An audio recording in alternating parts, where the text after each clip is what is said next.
आज मलमास नैनों में जल भर कर रो रहा। फिर कहूंगा आपको 183 वर्ष के बाद पड़ेगी ऐसी शिवरात्रि जो अधिक मास में आ रही है। हर महीने शिवरात्रि आती है, पर ये जो अधिक मास की शिवरात्रि है 183 वर्ष के बाद आएगी। फिर नहीं, बहुत आराधना, पूजन, स्मरण और निवेदन करूंगा जिनको शरीर में कष्ट है, बहुत बीमारियां अगर लगी हुई हैं, तकलीफें लगी हुई हैं, कष्ट बहुत, शरीर में रोग ज्यादा ग्रसित हो रहे हैं, शुगर, बीपी। मैं तो शुगर वालों से भी कहूंगा, यदि आपको ज्यादा तकलीफ है और आपको ऐसा लग रहा है कि आपको इंजेक्शन लेना पड़ रहे हैं, तो एक प्रैक्टिकल अधिक मास की शिवरात्रि पर जरूर करना भाई, बहुत दिल से करना।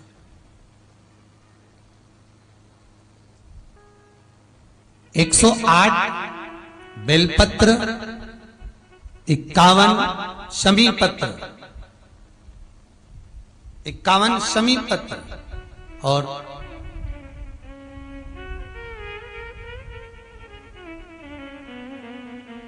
108 बेलपत्र,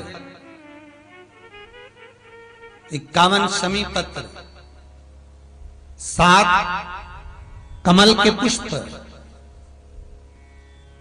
कमल के पुष्प पर हल्दी लगाना है आपको, पिसी हुई हल्दी मारा, 7 कमल के पुष्प।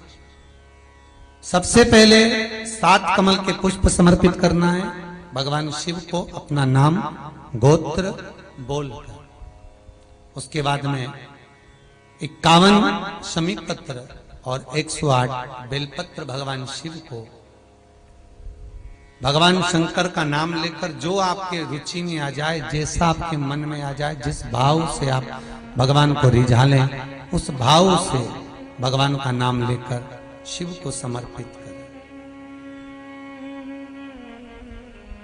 ये कमल का पुष्प, ये बेलपत्र, शमी पत्र, पहले की कथा में आपको बताया है, जब सोमवंशी परिवार ने कथा करवाई, शिवलिंग डमरू आकृति का होता, अर्थात उसकी जो जलाधारी होती है वो नीचे से डमरू आकृति, अर्थात पहला ऐसा भाग होता है नीचे से, फिर ऊपर ऐसा भाग होता है, फिर जलाधारी लगी होती है, उसके ऊपर शिवलिंग रखा होता है महाराज। तो ये जो बेलपत्र चढ़ाना है, शमी पत्र चढ़ाना है, आपको कमल का पुष्प चढ़ाना है, ये जो डमरू आकृति का जो शिवलिंग है उस पर खड़े, सम्मुख में खड़े होकर आपको वो शिवलिंग पर बेलपत्र चढ़ाना, बैठ कर नहीं, आसन लगाकर नहीं, पालकी सजाकर नहीं। हर हर महादेव, हर हर महादेव, बैठ कर नहीं, आपको खड़े होकर महाराज भगवान शंकर को शिवलिंग पर पुष्प, बेलपत्र और शमी पत्र समर्पित करना।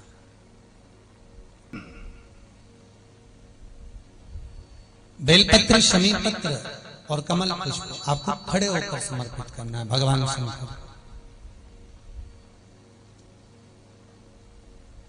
खड़े होकर चढ़ाना।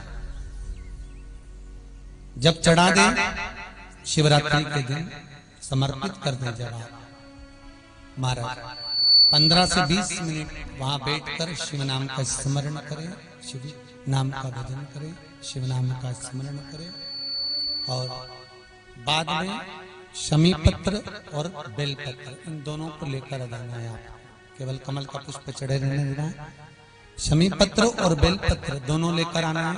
शमी पत्र एक पात्र में जल रखकर उसमें डाल देना है, 51 की शमी पत्र और 108 जो बेलपत्र हैं उसको लेकर आपको बड़े प्रेम से, आप धोकर तो लेकर जाएंगे शरीर पर, एक एक बेलपत्र को आपको भाव से, प्रेम से भगवान शिव का स्मरण कर रात्रि के 12 बजे पहला बेलपत्र खाना और बाकी के बेलपत्र रखे रहना। फिर घड़ी मिलाना, आराम से 3 या 4 घंटे का गैप हो जाए, फिर बेलपत्र को खा लेना। गला पकड़ रहा है उसको देखिए। राधे, हर हर महादेव, हर हर महादेव।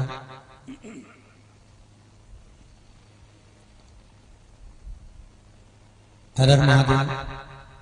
बेलपत्र 3-4 घंटे का गैप करना, फिर पाले,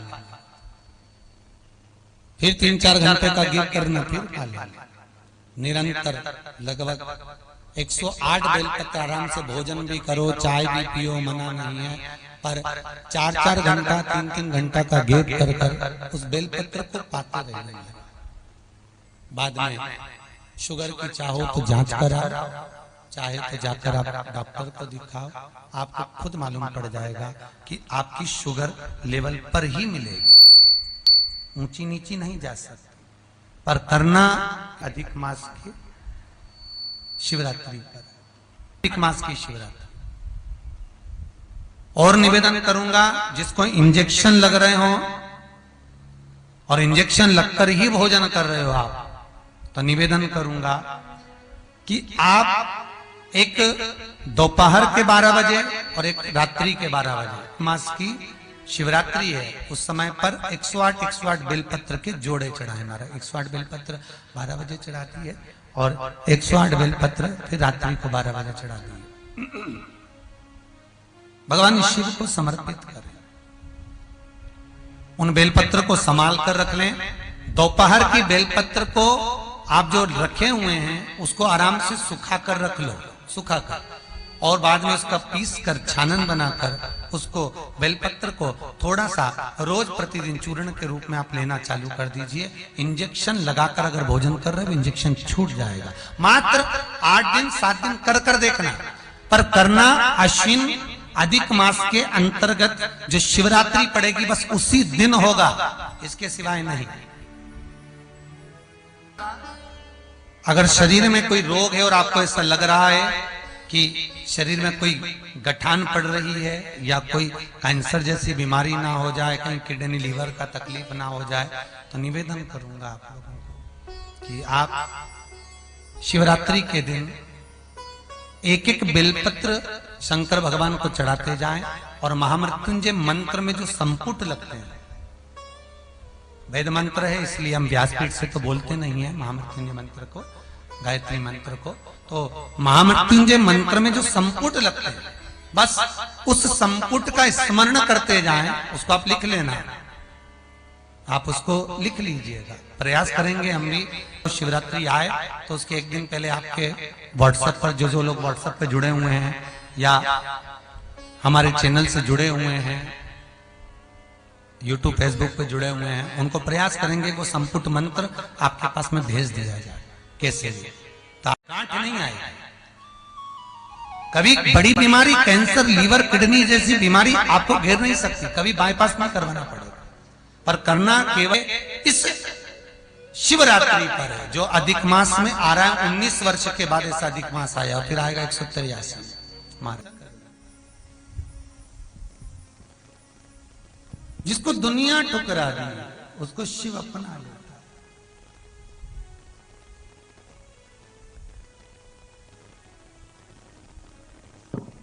कोई ना पूछे, जो मलमास नरसिंह भगवान के अवतार पर प्रकट हुआ है उसको ठुकरा दिया गया, कोई नहीं पूछता। बहुत विचित्र जमाना है। वशिष्ठ जी दिल्ली में बैठकर कथा सुन रहे हो, बड़े ध्यान से सुनना। शिव महापुराण की कथा कहती है जगत बड़ा विचित्र है, धन होगा तो सब अपने हैं और धन नहीं होगा तो कोई। वाहवारी दुनिया मतलब की दुनिया में किसी का कोई नहीं। श्री राम के संग हजारों सखा वनवास हुआ तब कोई नहीं। माता सीता के संग हजारों सखी जब हरण हुआ तब कोई नहीं। पूछेंगे, हाथ जोड़कर भी लोग खड़े रहेंगे। कब तक? जब तक शरीर चल रहा है, सत्ता है, कुर्सी है, पद है, शरीर है, धन है, दौलत है, संपदा है, काया जब तक श्रेष्ठ है तब तक तो लोग पूछेंगे। कुर्सी गई, सत्ता गई, काया गई, पद गया, प्रतिष्ठा गई, धन गया, दौलत गई, सुंदरता ढल गई, कोई ना पूछे। और जब कोई नहीं पूछेगा तब ये पूछेगा, वो विश्वनाथ, वो शंभो, वो त्रिकालदर्शी, कैलाशी, अविनाशी।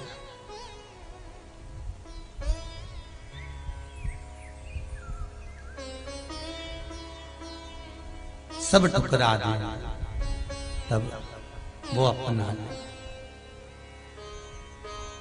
बस वही एक शंकर मलमास नैनों में जल भरकर और बहुत ध्यान दो महाराज, पहचान नहीं पाते हैं लोग। कब घोड़े के दिन फिर जाते हैं मालूम ही नहीं पड़ता, पहचान नहीं पाते।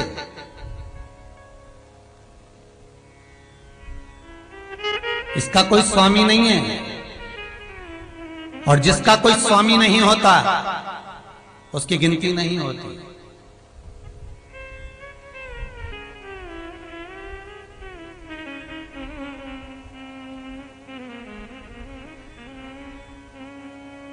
एक कन्या कुंवारी है तो माता पिता उसके स्वामी है।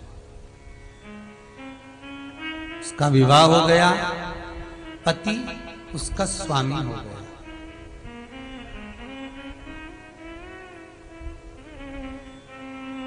ये प्रसंग एक बार चंडीगढ़ की कथा में कहा था, यही प्रसंग था। चंडीगढ़ में जब सोसाइटी में कथा हुई थी तब एक प्रसंग में कहा था कि कन्या कुंवारी है तो उसका स्वामी उसके माता पिता है। विवाह हो गया, स्वामी पति हो गया। तो चंडीगढ़ की माता ने प्रश्न करा था कि अगर नारी का पति चले जाए फिर स्वामी कौन?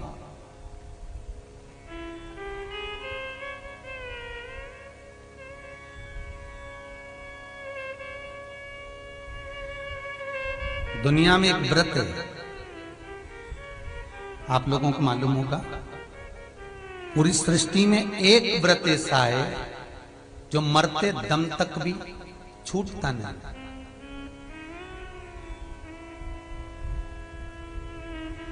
एकादशी का व्रत तो आप करो ना करो ये आपके ऊपर। प्रदोष का व्रत थोड़े दिन करा ना करा ये आपके ऊपर। चतुर्थी का व्रत आपने करा ना करा वो आपके ऊपर है। सोमवार, मंगलवार, बुधवार, गुरुवार, शुक्रवार, शनिवार, जितने व्रत आप करें ना करें वो आपके ऊपर है। 16 सोमवार, संकट सोमवार, पशुपति व्रत, वैभव लक्ष्मी व्रत, महालक्ष्मी व्रत, चतुर्थी के व्रत, देवी जी के व्रत, नवरात्रि के व्रत, अष्टमी का व्रत, नवमी का व्रत, दसवीं का व्रत, ये सब आप करें ना करें ये आपके ऊपर है। तीज का व्रत ये आपके ऊपर है। पर दुनिया में एक व्रत ऐसा है कि कुंवारी अवस्था से लेकर नारी प्राण त्यागती है तब तक वो व्रत उसको करना होता है उसके स्वामी के लिए। वो व्रत है हरतालिका तीज का व्रत।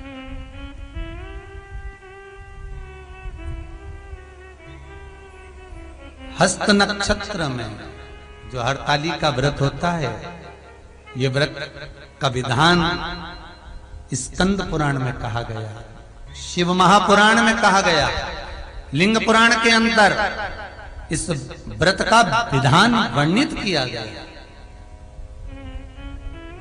कुंवारी कन्या व्रत करती है उत्तम वर को पाने के लिए पिता माता के स्वामी भाव। विवाह हो जाता है, कन्या विवाह कर चली जाती है अपने स्वामी के साथ में। विवाह के बाद व्रत करती है, स्वामी है।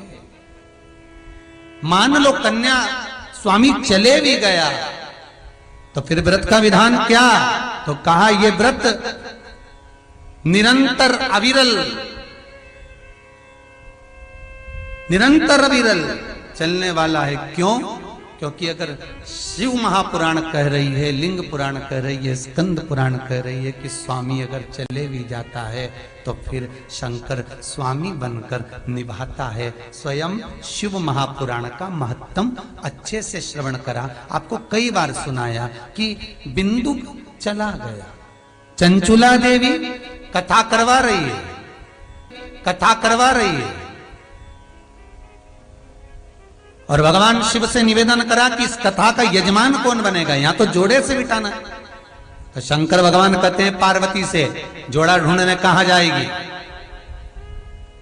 इसने अपनी आराधना करी है, अपन दोनों इसके स्वामी बनकर अर्थात अधिपति बनकर, इसके लिए आगे बढ़कर अपन दोनों इस शिव महापुराण के यजमान बनते। तो पार्वती ने पूछा, आपको मालूम है यजमान पद बहुत कठिन होता है महाराज, बहुत कठिन।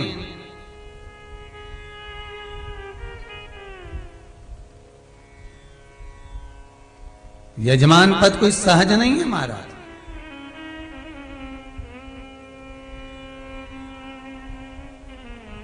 वशिष्ठ जी, आप तो दिल्ली में बैठकर यजमान पद लिए हैं, ऑनलाइन कथा करवा रहे हैं। आपकी जगह पर यहां हमने शर्मा परिवार को दोनों को बिठाया है। हमने इनसे एक ही बात कही, आप वशिष्ठ परिवार की ओर से जो पूजन कर रहे हैं, भले वो यजमान वहां है पर यजमान आप यहां बनकर बैठे। जन्म में, मरण में, आदिक जगह पर 7 दिन जब तक कथा चलेगी जा नहीं सकते।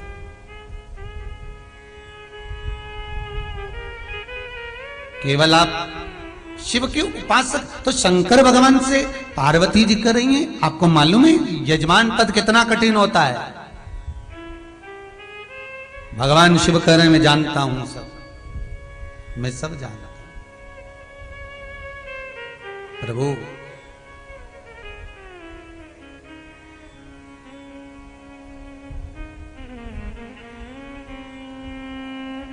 जब कथा पूर्ण हो जाती है तो दक्षिणा देना पड़ती है, ना तो उनको देना। और आज दक्षिणा देने की बात कर रहे हो चंचुला देवी को। भगवान शंकर बोले तू नहीं तो कहा था दक्षिणा देना पड़ती है, तो मैंने ये कहा था कि दक्षिणा देना। इतना तो आप भी विद्वान हो क्या, हमको मालूम है कथा वाचने वाले को दक्षिणा देना चाहिए, तुम दक्षिणा दे रहे हो इसको चंचुला देवी को। तो चंचुला देवी उठकर खड़ी हो गई, भोलेनाथ मेरे को दक्षिणा। शंकर भगवान बोले अब तो मन से निकल गया, मुख से बोल दिया कि तुझे दक्षिणा देना है तो देना है।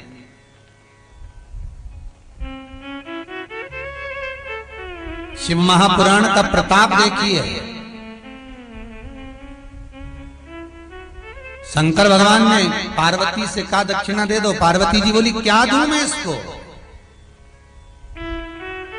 शिव जी कहते हैं जो इसके पास में है ही नहीं वो दे दिया जाए। मैं आपको बुलाऊंगा, आप आ जाओगे। लक्ष्मी जी बोली जहां लक्ष्मी पहुंच गई वहां काल कहां से रहेगा बता, ये भी बता। मैं वहां पहुंच गई तो काल कहां।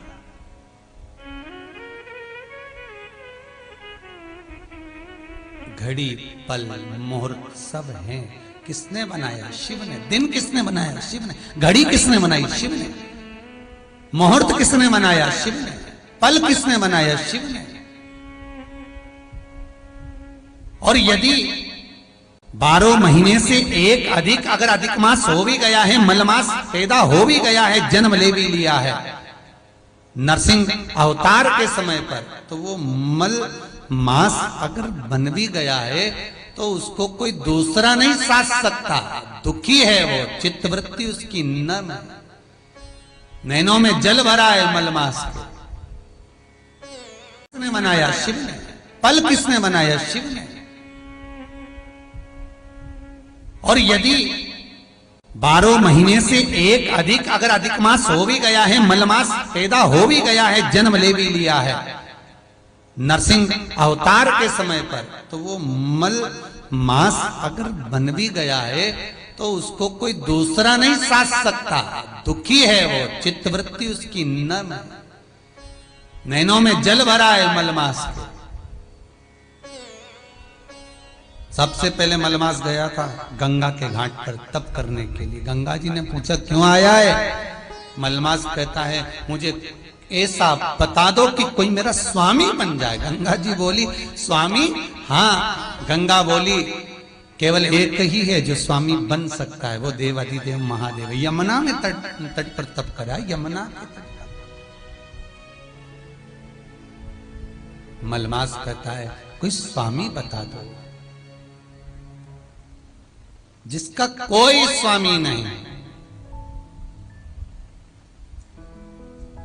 जगत में जिसका कोई स्वामी नहीं होता उसका शिव होता है। एक माता जी ने प्रश्न किया था कल, शायद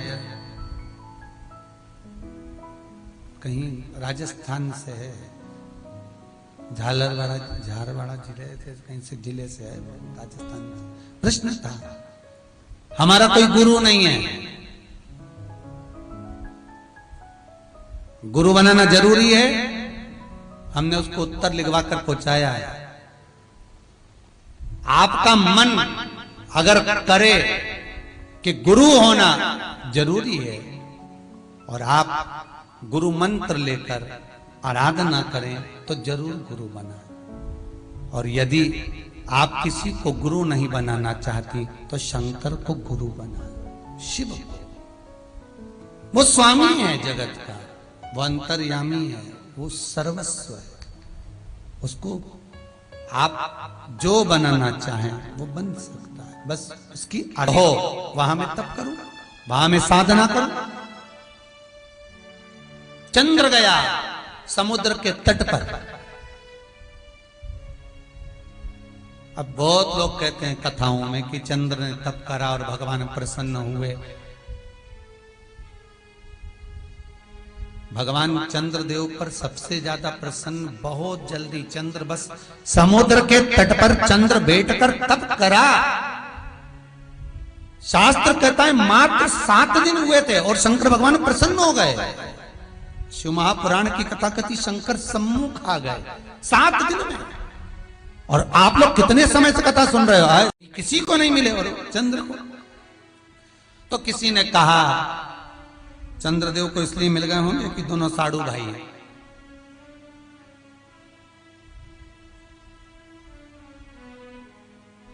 सती का विवाह शिव से हुआ है तो रोहिणी 60 कन्या दक्ष प्रजापति ने चंद्रदेव को दी हैं, तो दक्ष की एक कन्या शिव को भी दे दी। तो हो सकता है साधु भाई हैं, रिश्तेदार पे लोग जल्दी प्रसन्न हो जाते हैं, इसलिए प्रसन्न हो गए होंगे। सारे ब्रह्मांड में सूचना मिल गई कि शंकर भगवान चंद्र पर मात्र 7 दिन में प्रसन्न होगा। तो इतनी जल्दी तो कभी नहीं होते, शिव इतनी जल्दी प्रसन्न कैसे हो गए? शंकर भगवान से जाकर पूछा आपने चंद्र को अच्छा कर दिया, 7 दिन में आपने आशीर्वाद दे दिया, ऐसा क्या चंद्र ने करा? शंकर भगवान बोले चंद्र ने केवल एक काम करा कि समुद्र के तट पर साधना करी। तो समुद्र के तट पर करी मतलब क्या करेगा कौन? कथा में बैठने से खाने को मिलेगा क्या? उसने कहा मल्लुक ने बहुत बोले ही नहीं, वो भगवान के मंदिर नहीं जा, भगवान का नाम ही नहीं ले, वो तो बिल्कुल इतना कल्ला। और कह दे जाके बैठ गए कथा में, कोई भगवान खाने को देगा? ऊपर से आके देगा। मित्र भी तप कहाँ वही देगा, बैठे रहे कथा में आके ही देगा, बिल्कुल पानी भी पिला के लाएगा, रोटी भी खिला के लाएगा। वो भी शंकर का भगत था।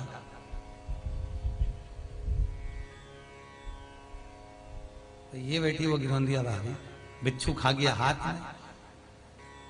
अरे गुरुजी बिच्छू खा गया, अरे गुरुजी बिच्छू खा गया, अरे भोलेनाथ बिच्छू खा गया। अरे तो बिच्छू खा गया तो डॉक्टर के दिखा, दवाई लो, बिच्छू उतारने वाले के पास जा। मगर गुरुजी क्या करेगा? ओ गुरुजी बिच्छू खा गया, ओ भगवान बिच्छू खा गया। आधे घंटे के बाद बिच्छू उतर गया। 15 मिनट 20 मिनट बाद चिल्लाती रही बिच्छू खा गया, बिच्छू खा गया, भोलेनाथ बिच्छू खा गया। कहीं नहीं गई, ना डॉक्टर दिखाई, ना गोली खाई, ना बिच्छू उतारने वाले के पास गई, क्योंकि बिच्छू के बाप के पास पहुंच गई। भोलेनाथ तो यहीं बैठी है आगे, आज कथा में यहीं बैठी है।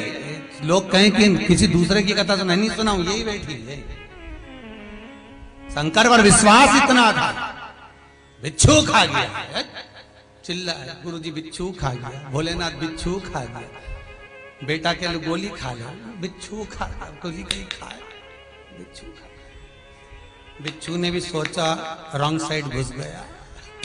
बिच्छू भी सोचा, ये शंकर की उपासक है, ये शिव का भजन करने वाला, इनके पल्ले पड़ना कठिन है। इन्हें पहले से बूटी खा रखी है भोलेनाथ के नाम की। कहां अब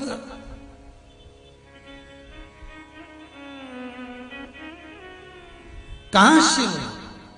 मित्र विचार कर। मलुक ने कहा कोई भगवान नहीं होता, कोई भगवान नहीं आता, भूखे मरना पड़ेगा। दोस्त इतना विश्वास करता था शंकर पे, उसने कहा मैं तो मंदिर जाऊंगा, भगवान खाने को देगा। अगर मैं जंगल में जाकर बैठ गया, मलुक बोला, तो क्या भगवान दे देगा? दे देगा, बिल्कुल जाकर बैठ गया। उसने कहा अगर भगवान ने रोटी नहीं दी जंगल में तो क्या मैं मंदिर जाना छोड़ दूंगा, और दे दी तो क्या मैं मंदिर जाना चालू कर दूंगा? जा। जंगल में गया, घने जंगल में मलुक पहुंच गया।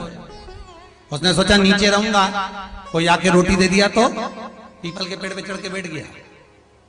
ऊपर कहां से भगवान आएगा? भगवान तो सर्वस्व। एक गाय चराने वाला आ गया जंगल के अंदर, और गाय चराने वाला जंगल में आया, साथ में कपड़े में 2-4 रोटी लेकर आया। उसमें कांदा था, रोटी थी और अचार था। उसने सोचा रोटी नीचे रखूंगा, कोई गाय खा गई तो भूखा मरना पड़ेगा। उसने पीपल के पेड़ पे टांग दी। ले मल्लुक ने सोचा बताओ, इसका भोलानाथ तो बड़ा चतुर, रोटी ऊपर दे दी। पर मित्र कह रहा था कि रोटी तो भोलेनाथ खिलाएगा, हाथ भी मत हिलाओ। वो तो कह रहा था तुम तो पांव भी मत हिलाओ, हाथ भी मत हिलाओ, खिला के जाएगा। उसने पैदा किया है तो हक उसका है। मां ने अगर जन्म दिया है तो दूध वही पिलाएगी। अरे भले वो गिलासिया से पिलाए, चम्मच से पिलाए, चाहे रुई से टपकाए मुंह में, पर पिलाएगी तो वही। उसने जन्म दिया है। अब मलुक ने सोचा भले रोटी टंगी रहने अपन तो खाएंगे। उसने कहा था हाथ पांव कुछ मत हिलाओ, तो खिला के जाएगा। पड़े 8-10 डाकू आ गए। डाकुओं ने कहा आपस में बहुत थक गए सरदार, क्या करें? सरदार बोले पीपल के पेड़ के नीचे छांव है, सो जाओ थोड़ी देर, फिर चलते हैं।